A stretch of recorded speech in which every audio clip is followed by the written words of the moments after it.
Invite you up to come and speak to us. So y'all, how y'all doing today? This is a very beautiful day to come out. I just want to thank Miss Karen and the whole team, you know what I mean, for putting this together, right? Because one day when I was getting off work, and I work at the shelter right there on 9th and Spring Garden, our brother's place. I've been there for 3.5 years. And I was coming home down 13th Street. They had the whole park quarantined off with yellow tape. So immediately I got concerned, like, what's the problem? Why the park closed off? What's the issues? You know what I mean? So I walked through the park and I see there was a couple of trees, a little messed up. The plaque was cracked and the ground was cracked. You know what I mean? So I reached out to a couple of people to see what was going on, and I happened to meet Miss Karen Weeks. You know what I mean? Over the phone through what's the name? Right. I called Miss Diane Monroe, and she put me on Miss Karen. And told me that she was the president, and to talk to her and I could see what's going on. So when I talked to her, she was explaining how, you know what I mean, she was in the process of trying to get the park fixed back up and get the ground fixed. Same things I was thinking, and I was asking her, how can I help? How can I participate? And we got together, and she told me she was doing this thing in the park to reopen it to bring the community back together. But I'm here to tell you a little bit about my mom, CarrieTurner, and what this means to my family and the struggle she had to get this community built. My mom, she moved down here when she was 19 years old from down south. Her people was from Savannah, Georgia, and Sandsville, Georgia. They moved down to Philadelphia. Then her parents died when she was young. She was 19 with her first boy. She lived with family members for a minute. It wasn't working out. And then she moved down in Richard Allen Project. She got her own apartment down there with her first son. And when she moved down there, she was all about volunteering and being in her kid's life. So when her youngest child was going to Carmen Elementary School, first thing she did was volunteer at Carmen. That was her start, volunteering in the neighborhood at the nearest community elementary school that her kids went to. And then when she started having the rest of her kids, she volunteered at day schools. She worked at Kearney Elementary School. She worked at Spring Garden Elementary School, volunteering, all the while still living in Richard Allen Projects. And around about 1981, she started volunteering at the Richard Allen Tenant Council Committee, just volunteering, helping the neighborhood out. Then she got the job as executive director of the Richard Allen Community Tenant Council office, period.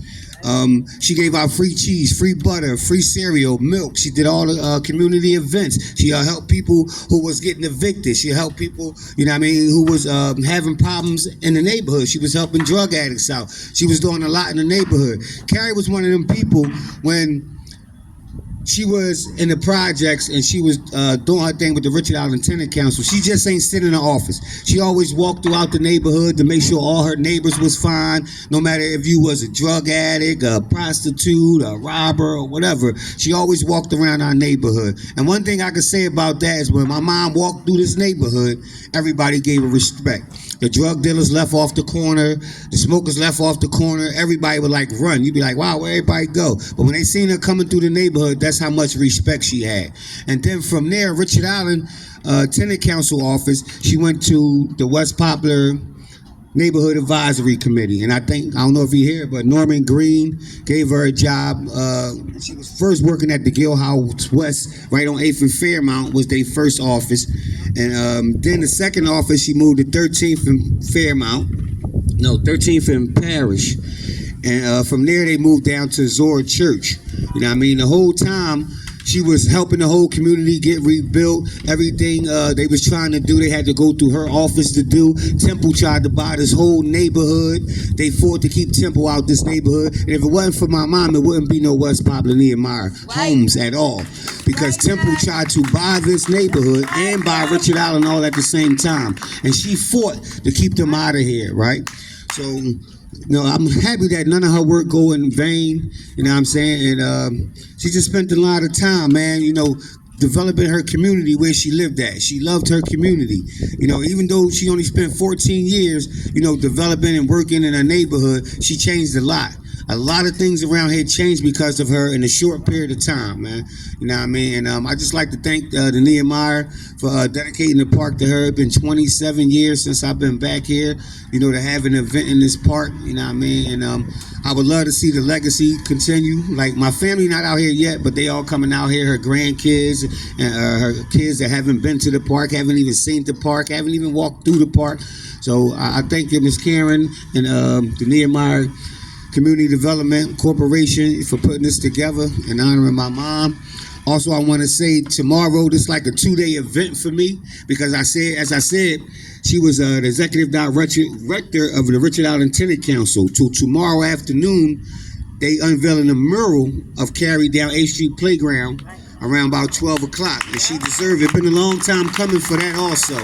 You know what I mean? And she deserved it to be down there. She deserved it. Got a lot of pioneers down there. My aunt Nadira Williams is down there on that wall. She also was a pioneer. You know what I mean? I like to thank Ursula Myers, you know what I mean? A lot of people for helping me out because when this park was built, you know what I mean, I wasn't nowhere around. They came and got me. Like, yo, they about to dedicate a park to your mom. You know what I mean? She had already passed away in 94, and they dedicated the park in 98. You know what I mean? So she haven't even seen the park herself. But I know she looking down on us now, looking at her park. You know what I mean? And God made her grave spacious so she could be comfortable, man. So I just thank y'all, man, for coming out here. One more thing. Since we just on an honorary day, I got some artwork in the park, right? The artwork I got in the park is Carrie's son artwork. His name is CarrieTurner. CarrieTurner was one of the starters with Jane Golden of the Philadelphia Mural Arts Program. He put up almost all the 4,000 murals that you see all over the city of Philadelphia. He passed away in 2011 putting up a mural in Germantown. He fell off a scalpel and he passed away from that. So I'm showcasing all this artwork in my mom park. And in the fall, I'm glad to announce that the Philadelphia Mural Arts Program is going to put up a 300-foot mural of one of Craig's pieces in the city in the fall. Now, because he worked for them for 25 years. He died in that office, you know what I mean? So I'm just out here to support my family, to keep our legacy going, man. I thank all y'all for coming out and supporting. And thank